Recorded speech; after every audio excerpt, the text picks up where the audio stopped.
I must go there, I have to go দেয়ার।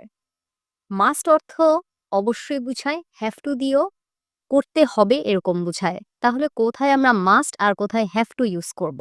চলো আজকের lesson থেকে দেখি। আই মাস্ট গো দেয়ার, আমাকে অবশ্যই সেখানে যেতে হবে।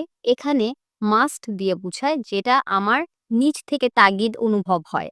যখন আমার নিজ থেকে কোনো কাজ করতে হবে, আমি এটা নিজে ফিল করছি, তাগিদটা নিজের মন থেকে আসছে, তখন ইউজ করতে হয় মাস্ট।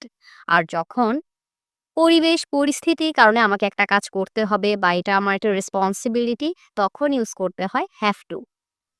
যেমন আমি নিজে তাগিদটা অনুভব করছি আমাকে এই কপিগুলো চেক করতে হবে। I must check this copies. আবার যদি বলি I have to check this copies, তখন বুঝাচ্ছে আমার একটা পরিবেশের কারণে এখানে আমাকে একটা প্রেশার নিতে হচ্ছে, এই কাজটা আমাকে করতেই হবে। তাহলে রেসপন্সিবিলিটি যদি এমন হয় যে পরিবেশ পরিস্থিতি বুঝিয়ে, তখন আমাকে বলতে হবে হ্যাভ টু। আর যখন আমার নিজের মন থেকে আমি ফিল করছি এই কাজটা আমার করা প্রয়োজন, তখন আমরা ইউজ করতে পারি মাস্ট। I must read a book, I have to read a book. আবার দেখো হ্যাভ টু কখন হবে?